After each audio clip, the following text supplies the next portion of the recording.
প্রিয় শিক্ষার্থী, রসায়ন অনলাইন ক্লাসে তোমাদের স্বাগত। আমরা গত সপ্তাহে পড়েছিলাম ইলেকট্রনের বিন্যাস এবং বিভিন্ন কোয়ান্টাম সংখ্যা সম্পর্কে। আজকে আমরা পড়ছি হাইড্রোজেন বর্ণালী এবং বোর অ্যাটম মডেলের মধ্যকার সম্পর্ক। তাহলে শুরুতে আসো, বর্ণালী কি? বর্ণালী হচ্ছে যে রঙের সমাহার। এখন কীরকম রঙের সমাহার? আমরা রংধনু দেখেছি। রংধনুতে কি আছে? 7টা রং আছে। বেনি, আসহ, কলা, মানে বেগুনি, আসমানি, নীল, হলুদ, সবুজ, কমলা, লাল। তাহলে 7টা রঙের সমাহার। সূর্যের আলোকে যদি প্রিজমের মধ্য দিয়ে চালনা করা হয় তাহলে এই 7টা রং পৃথক হয়ে যায়। এই যে 7টা রঙের সমন্বয় বা সমাবেশ, এটাকেই বর্ণালী বলছে। তাহলে আমাদের পরমাণুতে আবার বর্ণালী আসবে কিভাবে? পরমাণুতে নিউক্লিয়াস এবং প্রোটন আছে নিউক্লিয়াসে, আর ইলেকট্রন আছে। এইখানে ইলেকট্রনগুলি যখন নিম্ন শক্তি স্তর থেকে উচ্চ শক্তি স্তরে যায় অথবা উচ্চ শক্তি স্তর থেকে নিম্ন শক্তি স্তরে আসে, তখন তারা শক্তি শোষণ এবং বিকিরণ করে। এটা আমরা বোরের পরমাণু মডেলে পেয়েছি। সেইখানে আমরা দেখেছি নিম্ন শক্তি স্তর থেকে উচ্চ শক্তি স্তরে যাওয়ার সময় শক্তি শোষণ করেছে, আবার উচ্চ শক্তি স্তর থেকে নিম্নে আসার সময় শক্তি বিকিরণ করেছে। এই শক্তিটা বিভিন্ন তরঙ্গ আকারে আসে। এই তরঙ্গগুলি একটা নির্দিষ্ট আলোর সমাবেশ। এই নির্দিষ্ট আলোর সমাবেশটাই হচ্ছে আমাদের তড়িৎ চুম্বকীয় বর্ণালী। অর্থাৎ আমাদের কি হচ্ছে, আমরা যে ওই যে নিউক্লিয়াসের ধনাত্মক এবং ইলেকট্রন ঋণাত্মক, তাদের মধ্যে ধনাত্মককে কেন্দ্র করে ইলেকট্রন ঘোরার সময় সেখানে একটা চৌম্বক ক্ষেত্র সৃষ্টি হচ্ছে এবং সেখানে যে এটা পাওয়া যাচ্ছে বর্ণালী, সেটাকে তড়িৎ চৌম্বকীয় বর্ণালী বলছে। এবং এই যে বিকিরণ শক্তিগুলি বা শোষিত শক্তিগুলি তরঙ্গ আকারে থাকে, তাহলে এই তরঙ্গের মধ্যে আমরা তরঙ্গ দৈর্ঘ্য কাকে বলছি? তরঙ্গ দৈর্ঘ্য হচ্ছে যে আমরা এইভাবে বলতে পারি, এই যে তরঙ্গ আকারে শক্তিটা নির্গত হচ্ছে, আলোক শক্তিটা, তাহলে উচ্চ খাড়া আছে, আবার নিচের দিকে খাত আছে।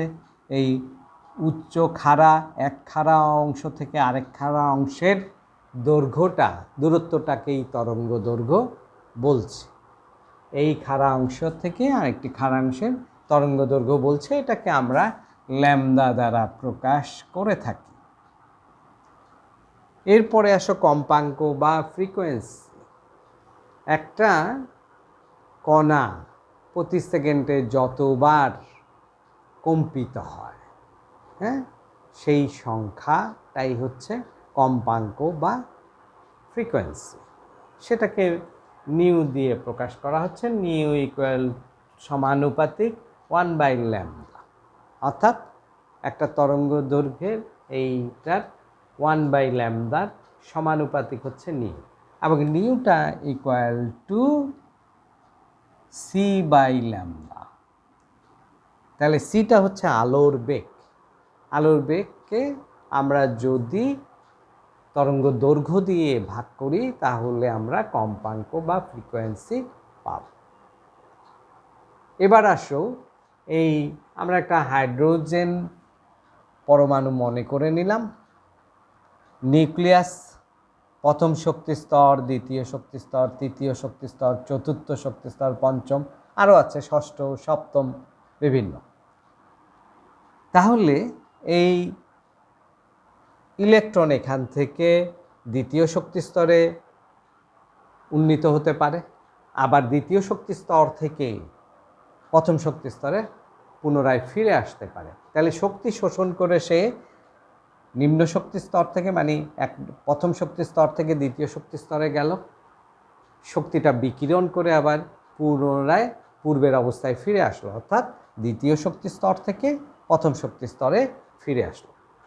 এই যে শক্তি বিকিরণ করছে, এই ইলেকট্রন নিম্ন শক্তি স্তর থেকে উচ্চ শক্তি স্তরে গেছে, আবার উচ্চ শক্তি স্তর থেকে ফিরে আসছে নিচে, আবার নিজ কক্ষপথে ফিরে আসছে।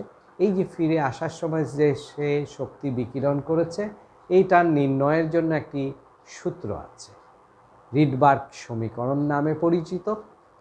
এই রিডবার্গ সমীকরণ হচ্ছে 1/λ, মানে ল্যামদা কি আমরা বলেছি তরঙ্গ দৈর্ঘ্য, 1/λ = RH।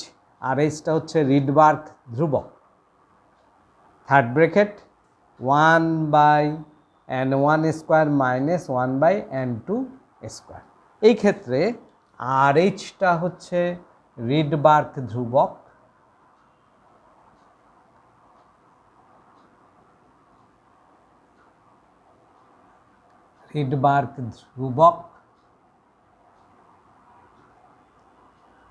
n1 হচ্ছে নিম্ন শক্তি স্তর,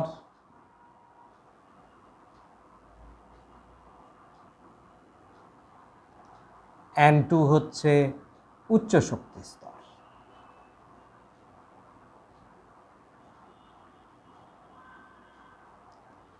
n1 হচ্ছে নিম্ন শক্তি স্তর, n2 উচ্চ শক্তি স্তর। তাহলে 1/λ = RH, থার্ড ব্র্যাকেট দিয়ে 1/n1² - 1/n2², থার্ড ব্র্যাকেট শেষ। এই সূত্রের সাহায্যে আমরা একটা ইলেকট্রন উচ্চ শক্তি স্তর থেকে নিম্ন শক্তি স্তরে ফিরে আসলে কি পরিমাণ শক্তি বিকিরণ করে তা নির্ণয় করতে পারি। এবং হাইড্রোজেন বর্ণালী নিয়ে যখন কাজ করতে গেছে তখন দেখা গেল বিভিন্ন শক্তি স্তরে থেকে, বিভিন্ন উচ্চ শক্তি স্তর থেকে যখন ইলেকট্রনটা নিম্ন শক্তি স্তরে ফিরে আসছে তখন বিভিন্ন রেখা বর্ণালী পাওয়া যাচ্ছে, অর্থাৎ কতগুলি রেখা বর্ণালী পাওয়া গেছে। এইগুলি নির্ণয়ের জন্য বিভিন্ন বিজ্ঞানীরা এটাকে এই সূত্রের সাহায্যে তাদের পরিমাণ নির্ণয় করার চেষ্টা করেছে। এই সূত্রের সাহায্যে আমরা যখন দেখছি n1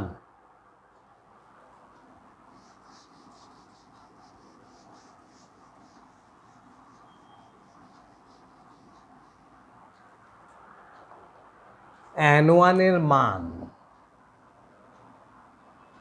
n1 = 1, n2 = 2, 3, 4, 5, 6, 7 ইত্যাদি। n1 এর মান 1, অর্থাৎ দ্বিতীয় শক্তি স্তর থেকে প্রথম শক্তি স্তরে অথবা তৃতীয় শক্তি স্তর থেকে প্রথম শক্তি স্তরে ইলেকট্রন নেমে আসলো, স্থানান্তরিত হলো।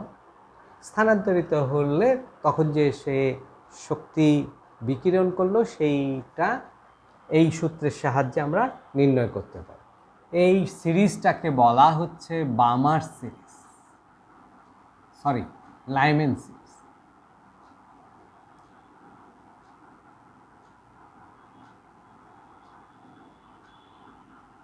লাইম্যান সিরিজ n1 = 2, n2 = 3, 4, 5, 6, 7, অর্থাৎ তৃতীয় শক্তি স্তর থেকে দ্বিতীয় শক্তি স্তরে ইলেকট্রন স্থানান্তরিত হলো, অথবা চতুর্থ বা পঞ্চম শক্তি স্তর থেকে দ্বিতীয় শক্তি স্তরের ইলেকট্রন স্থানান্তরিত হলো। তখন যে আমরা বর্ণালী, রেখা বর্ণালীগুলি পাবো তাদেরকে বলা হচ্ছে বামার সিরিজ।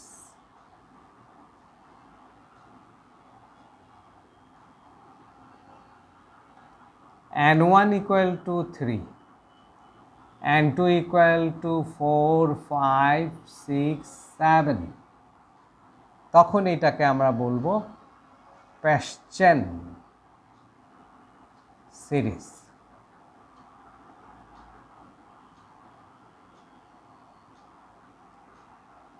n1 এর মান যখন 4, n2 মান 5, 6, 7, তখন আমরা যেটা পাবো সেটা হচ্ছে bracket series.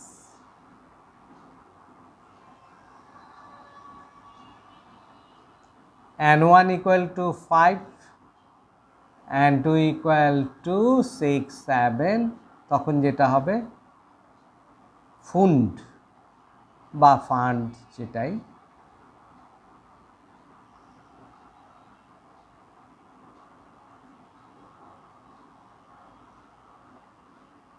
Fund series.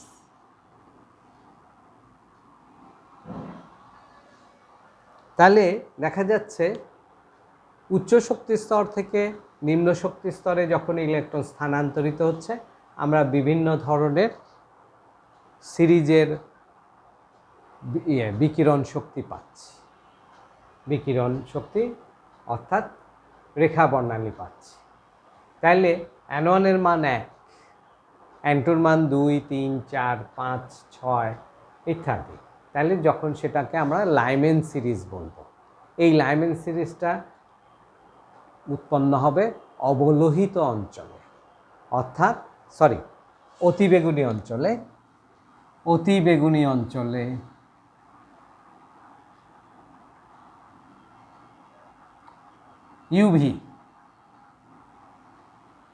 UV অঞ্চলে। বামার সিরিজটা হচ্ছে দৃশ্যমান,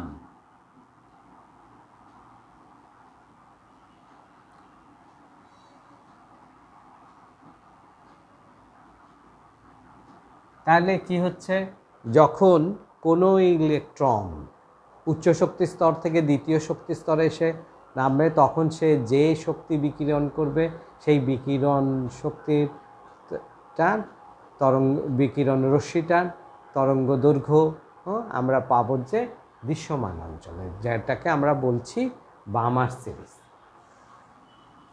এটা পাওয়া যাবে, পেশেন্স সিরিজটা পাওয়া যাবে অবলোহিত বা আয়ার মানে ইনফ্রারেড। ব্র্যাকেট সিরিজটাও অবলোহিত অঞ্চলে পাওয়া যাবে।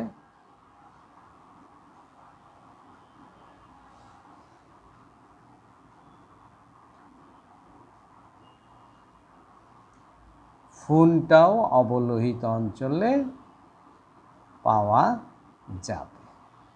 তাহলে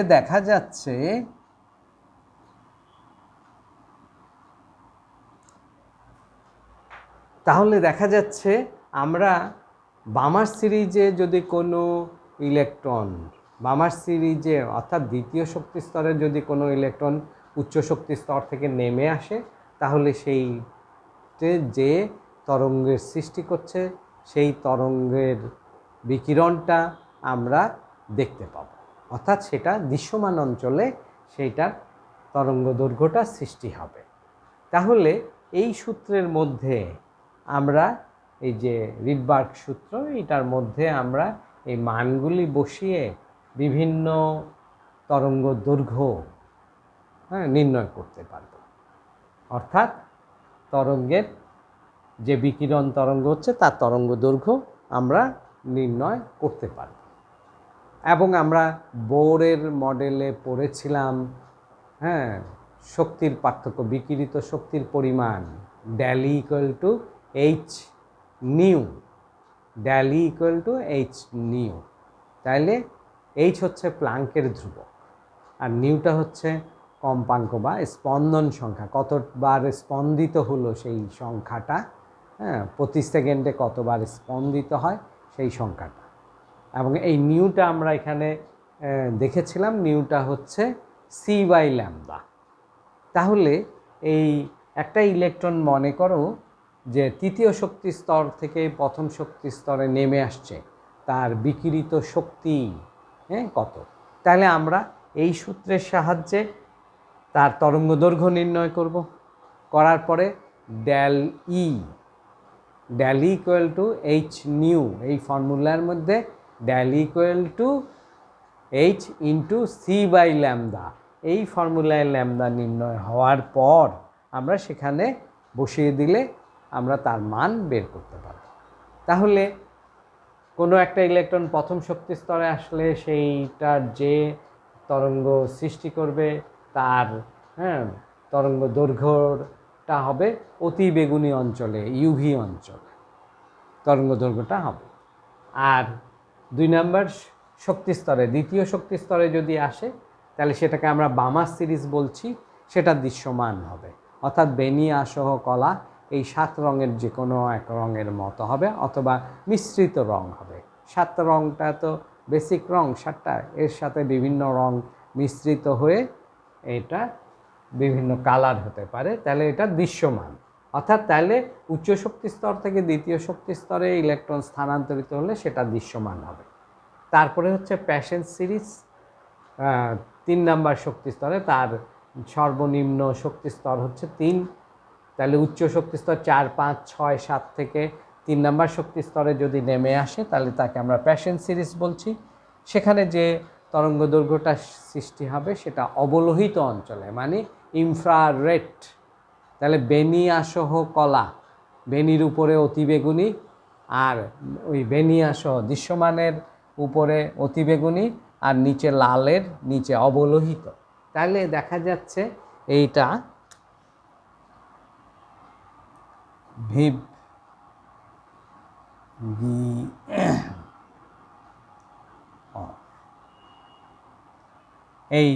এটার উপরে অবলোহিত, এটার নিচে অতিবেগুনি, আর এটার নিচে অবলোহিত।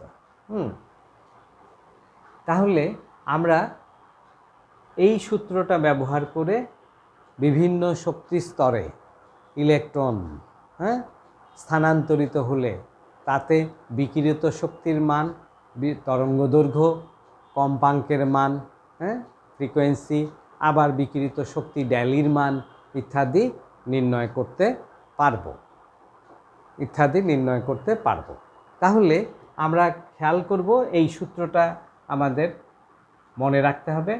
আর এইচের একটা নির্দিষ্ট মান আছে, যেহেতু এটা ধ্রুবক, রিডবার্গ ধ্রুবক, তাহলে সেই মানটাও আমাদের মনে রাখতে হবে। তারপরে তোমার বিভিন্ন প্রশ্নের মধ্যে N1-এর মান, N2-র মান ইত্যাদি দেওয়া থাকবে বা চিত্র আঁকা থাকবে, সেখান থেকে আমরা উত্তরগুলি করতে পারব। ঠিক আছে, ধন্যবাদ সবাইকে।